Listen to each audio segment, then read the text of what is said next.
Hello students, welcome to all of you. Already we had started our change the voice. हम लोगों ने अपने change the voice की शुरुआत की थी जिसमें हमने अभी तक टेंस के अकॉर्डिंग change the voice देखा था कि किस तरह से simple present, simple past, simple future and present continuous, past continuous, present perfect और पास्ट परफेक्ट, इस तरह से टेंस के according 7 rules you have to mind that. 7 rules आपको याद रखने हैं कि किस तरह से हम टेंस के अकॉर्डिंग चेंज करते हैं। Now let's see imperative sentence. See the next how we can change the imperative sentence, change the voice active to passive, कि किस तरह से इम्परेटिव सेंटेंस का हम एक्टिव टू पैसिव में चेंज करेंगे। Dear students, always mind that imperative sentence की शुरुआत, अब इम्परेटिव सेंटेंस का मतलब क्या होता है? इम्परेटिव सेंटेंस इट मीन्स जो आज्ञा देने वाले शब्द होते हैं, जो आज्ञा देने वाले सेंटेंस होते हैं, वाक्य होते हैं, उसे हम कहते हैं इम्परेटिव सेंटेंस। और आज्ञा देने वाले शब्द कौन से होते हैं? जब हम मेन वर्ब से शुरू करते हैं, जो हमारा मुख्य क्रिया होता है। तो इम्परेटिव सेंटेंस की शुरुआत हमेशा वर्ब मतलब क्रिया से होती है। अब वर्ब इसके लिए ज़रूरी है कि कैसे आप आइडेंटिफाई करोगे कि इट्स योर इम्परेटिव सेंटेंस और नॉट। दिया गया जो सेंटेंस है वो इम्परेटिव सेंटेंस है या नहीं, ये कैसे पता चलेगा? तो ध्यान में रखिए स्टूडेंट्स, इम्परेटिव सेंटेंस की शुरुआत हमेशा वर्ब से ही होती है, मेन वर्ब से। जैसे टेक, मेक, गिव, ईट, ब्रिंग एटसेट्रा, ये सभी जो है मेन वर्ब हैं। और जब मेन वर्ब होगा, जैसे हिंदी में आप कहते हो तो आना, जाना, खाना, पीना, राइट, तो ये सब जो है वर्ब है। और जब मेन वर्ब होगा तब आपका इम्परेटिव सेंटेंस होगा। अब इम्परेटिव सेंटेंस को आप तो बहुत आसानी से पहचान सकते हैं। देखना है कि इम्परेटिव सेंटेंस का अगर हमें चेंज द वॉइस करना है तो हम कैसे करेंगे। तो डियर स्टूडेंट्स, आपको ध्यान में रखना है, सबसे पहले जैसे ही हम आइडेंटिफाई करते हैं कि दिया गया सेंटेंस हमारा इम्परेटिव सेंटेंस है, हमें तुरंत उसमें लेट लगा देना है। लेट वर्ड लगाने के बाद आपका तुरंत ऑब्जेक्ट आना चाहिए। ऑब्जेक्ट के बाद वहाँ पर बी लगाना है और बी के बाद आपको वर्ब का थर्ड फॉर्म लगाना है। तो इस तरह से आप जो है बहुत ही आसानी से इसे चेंज कर सकते हैं। बस आपको इतना रूल याद रखना है कि let plus object plus be plus verb का थर्ड फॉर्म। अब हम कुछ एग्जाम्पल के थ्रू देखेंगे कि किस तरह से यहाँ पर हम पहचानेंगे इम्परेटिव सेंटेंस और किस तरह से हम उसे चेंज करेंगे। See the first sentence. For example, bring that book here. अब यहाँ पे एक सेंटेंस लिखा है bring that book here. ध्यान में रखो, इसमें सब्जेक्ट नहीं होता है, बिकॉज सब्जेक्ट की प्लेस पर ही यहाँ पर ये हमारा मेन वर्ब होता है। अब ऐसे bring मतलब वर्ब हो गया, that is your main verb. तो ये हमारा हो गया वर्ब का फर्स्ट फॉर्म। माइंड दैट हमेशा वर्ब का फर्स्ट फॉर्म ही होता है। दैट बुक हियर, अब ये दैट बुक, ये हमारा जो है वह book, that book, that is your object. और ये हमारा एक्स्ट्रा वर्ड है तो इसे हम एंड में लेंगे। तो यहाँ पर दैट बुक, ये हमारा हो गया ऑब्जेक्ट। अब इसका अगर हमें चेंज द वॉइस करना है तो कैसे करेंगे हम? First of all we have to write the let. पहले क्या लगा देंगे हम? लेट। अब ऑब्जेक्ट क्या है? ऑब्जेक्ट हमारा क्या है? That book. तो लेट दैट बुक,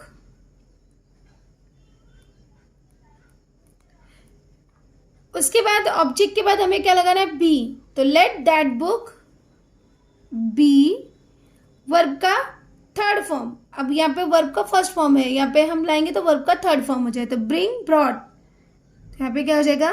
ब्रॉड। उसके बाद जो भी रिमेनिंग सेंटेंस बचता है उसे हमें यहाँ पर लिख देना है। तो let that book be brought here, इस तरह से इसका चेंज द वॉइस होगा। सी द सेकेंड सेंटेंस, इसी तरह से हम सेकेंड सेंटेंस देखेंगे। For example, give the order, give the order. See, अब ये गिव से स्टार्ट हुआ है। गिव जो है हमारा मेन वर्ब है, so that it's our imperative sentence, इसलिए ये हमारा क्या है, इंपरेटिव सेंटेंस है। अब गिव से स्टार्ट हुआ है तो गिव वर्ब का फर्स्ट फॉर्म है। The order, that is your object, ये क्या है, हमारा ऑब्जेक्ट है। तो गिव द ऑर्डर। अब अगर इसका हम चेंज द वॉइस करेंगे तो first of all what we have to write, let. पहले क्या लिखना है हमें, लेट। उसके बाद क्या लिखेंगे, ऑब्जेक्ट। तो let the order, let the order, उसके बाद में बी लगा देंगे, let the order be given, let the order be given. इस तरह से इसका चेंज द वॉइस होगा। Now see the third one. अब हम थर्ड देखेंगे। यहाँ पे क्या है, जैसे पनिश द गिल्टी। अब punish the guilty, easily you can identify कि ये हमारा जो है इंपरेटिव सेंटेंस है। यहाँ पे पनिश आया है, तो पनिश क्या है, इंपरेटिव सेंटेंस है, वर्ब का फर्स्ट फॉर्म है। और the guilty, that is your object. तो इसको क्या लिखेंगे हम, सबसे पहले हम लगा देंगे लेट। पहले ही हमें शुरू में क्या लगाना है, लेट। माइंड में रखना है आपको कि लेट से ही स्टार्ट करना है, let plus object plus be. तो लेट द गिल्टी, ऑब्जेक्ट क्या है यहाँ पे, लेट द गिल्टी, उसके बाद बी लगा देंगे, let the guilty be. Punish का थर्ड फॉर्म हो जाएगा punished, let the guilty be punished. Now see the fourth one, कि फोर्थ वन क्या है, कीप योर हैंड्स ऑफ। अब यहाँ पे देखो, अभी ये कीप दैट इज वर्ब, और वर्ब का फर्स्ट फॉर्म है, तो इजीली हमने आइडेंटिफाई कर लिया कि it's our imperative sentence.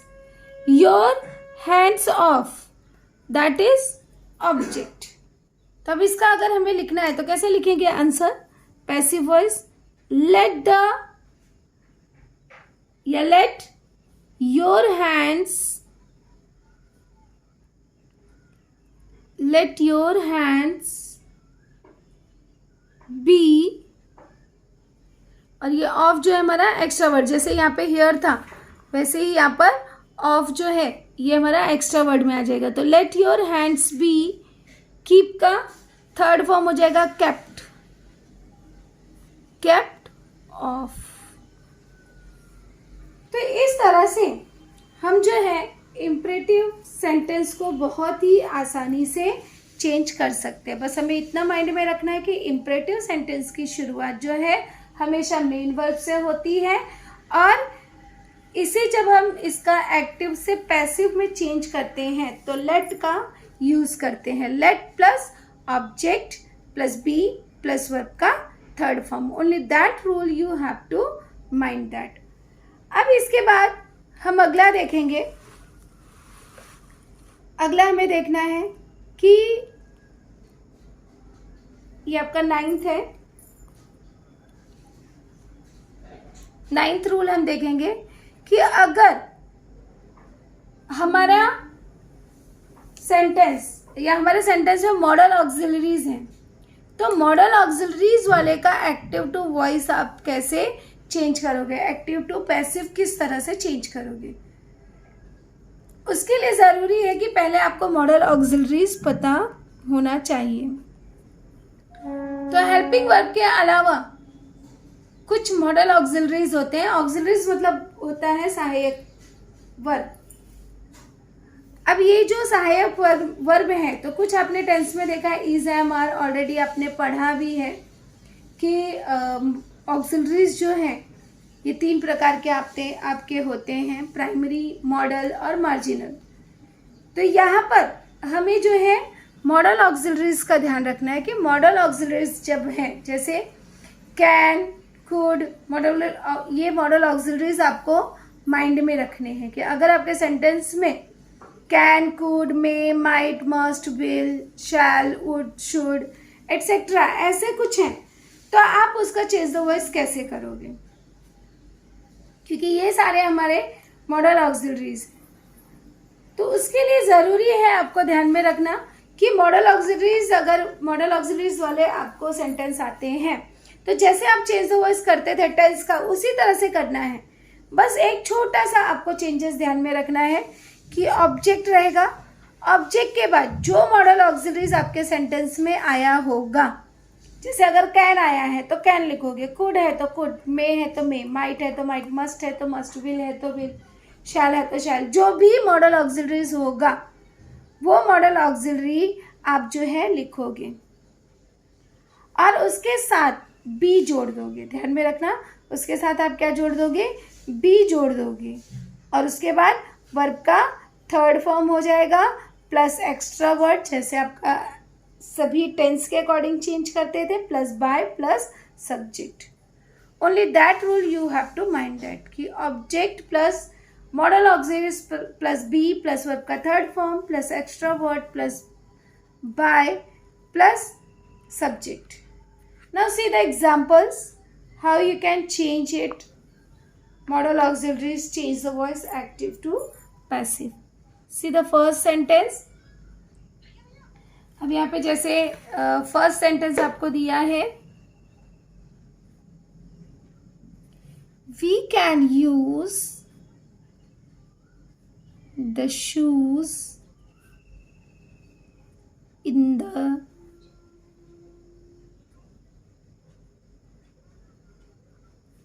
rainy season. We can use the shoes in the rainy season. Now see, what is the subject? We. We is the subject. Can जो है ये आपका मॉडल ऑक्सिलरीज है. Use, that is verb first form. Object, the shoes. In the rainy season, ये हमारा है extra word. अब देखो इसको हम कैसे चेंज करेंगे. सबसे पहले हम क्या लिखेंगे, ऑब्जेक्ट, द शूज. अब यहाँ पे हमने कहा कि मॉडल ऑक्सिलरीज को हमें जैसा है वही मॉडल ऑक्सिलरीज लिख देना है. तो द शूज, अब यहाँ पे कैन मॉडल ऑक्सिलरीज आया तो हम क्या लिख देंगे, कैन. कैन के साथ हेल्पिंग वर्ब क्या लगाएंगे, बी. अब कैन के साथ बी जुड़ेगा, कुड के साथ बी जुड़ेगा, तो यहाँ पे हो जाएगा the shoes can be. Use का थर्ड फॉर्म यूज्ड. उसके बाद हमें क्या लिखना है, एक्स्ट्रा वर्ड. अब एक्स्ट्रा वर्ड आप यहाँ पर लिखोगे the shoes can be used in the rainy season. In the rainy season by, we का क्या हो जाएगा यहाँ पे, अस. तो बाय अस. इस तरह से इसका चेंज द वॉइस होगा कि the shoes can be used in the rainy season by us. अब और क्लियर करने के लिए हम सेकेंड सेंटेंस देखते हैं. We could hear the loud voices. We could hear the loud voices. What is the subject? अब यहाँ पे सब्जेक्ट क्या है, we. could यहाँ पे मॉडल ऑक्सिलरी है. here वर्ब का first form. the loud voices, that is object. अब जब हम इसका चेंज करेंगे तो what is object, the loud voices. तो यहाँ पे हम क्या लिख देंगे, the loud voices. अब could यहाँ पे मॉडल ऑक्सिलरी है तो सेम मॉडल ऑक्सिलरी हम यहाँ पे यूज करेंगे. तो the loud voices could be, could के साथ क्या जोड़ना है, बी। ध्यान में रखना कि जितनी भी मॉडल ऑक्सिलरीज हैं, can, could, may, might, must, सबके साथ हम बी जोड़ेंगे। तो the loud voices could be. अब हियर का थर्ड फॉर्म यहाँ पे हो जाएगा heard. The loud voices could be heard. उसके बाद हम क्या लिख देंगे, कुड बी हर्ड बाय, अब एक्स्ट्रा वर्ड यहाँ नहीं है तो नहीं लिखेंगे, बाय वी का क्या हो जाएगा हमारा, अस। तो the loud voices could be heard by us. Now see the third one. Third one देखेंगे कि उसका हम चेंज द वॉइस कैसे बनाएंगे। तो यहाँ पे है he would carry the load। अब ये हमारा सेंटेंस है, he would carry the load। what is the subject, he। would जो है ये हमारा यहाँ पर है model auxiliary. Verb carry, verb का फर्स्ट फॉर्म। ऑब्जेक्ट क्या है हमारा, द लोड। अब यहाँ पे जब चेंज करेंगे तो first of all we have to write the object. पहले हमें क्या लिखना है, ऑब्जेक्ट द लोड। क्या लिख देंगे हम, the load would, the load would B. Carry का थर्ड फॉर्म हो जाएगा कैरिड। कैरी का थर्ड फॉर्म हो जाएगा कैरिड। उसके बाद बाय, बाय लगाकर हम क्या लिख देंगे, carried by him. The load would be carried by him. See the next sentence.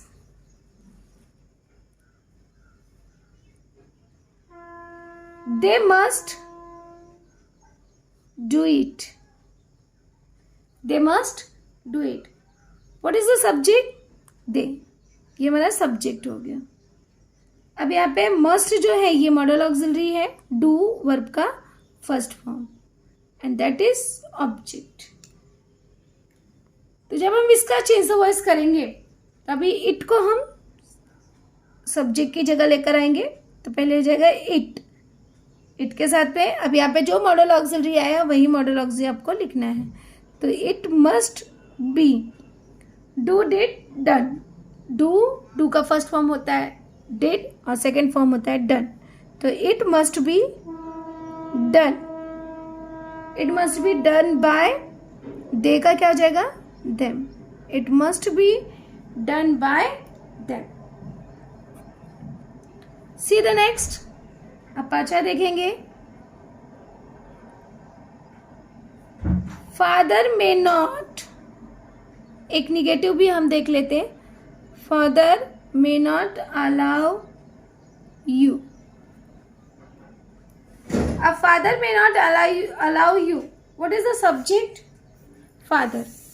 Father is the subject.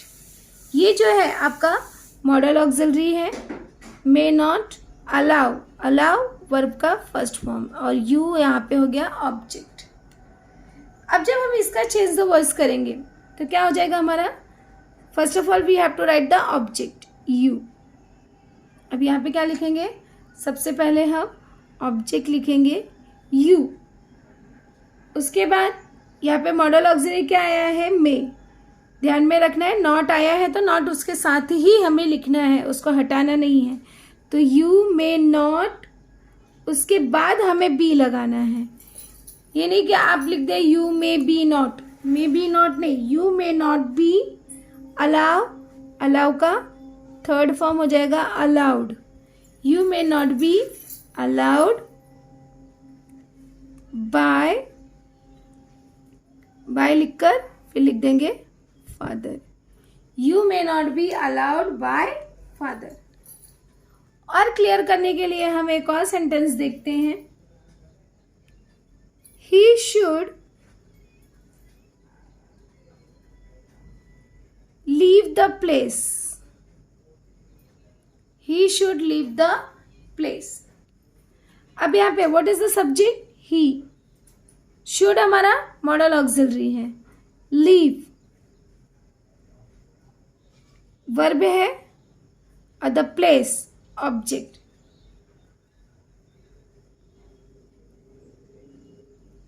अब यहाँ पे पहले क्या लिखेंगे, ऑब्जेक्ट, क्या हो जाएगा, the place.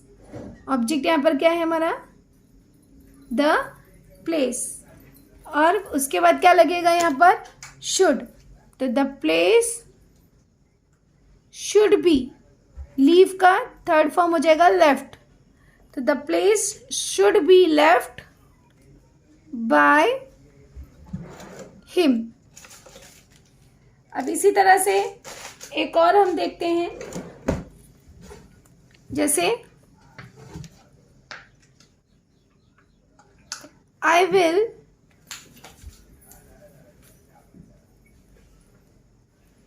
Learn a lesson. अब इसका अगर हम चेंज वॉइस करेंगे तो कैसे हो जाएगा, I will learn a lesson. अब यहाँ पे I, that is your subject, will modal auxiliary, learn verb का first form, a lesson object. अब यहाँ पे क्या हो जाएगा, a lesson will be learn, learn का थर्ड फॉर्म लिखेंगे तो यहाँ पे हो जाएगा learned. A lesson will be learn by, I का क्या हो जाएगा, मी। तो इस तरह से इम्परेटिव सेंटेंस और मॉडल ऑक्सिलरी का हम चेंज द वॉइस करते हैं। तो इस तरह से हमारे 9 प्रकार से 9 रूल्स आपको माइंड में रखने हैं चेंज द वॉइस के लिए। 7 आपको टेंस के अकॉर्डिंग, और 2 जो है इम्परेटिव सेंटेंस और मॉडल ऑक्सिलरी के आपको माइंड में रखने हैं।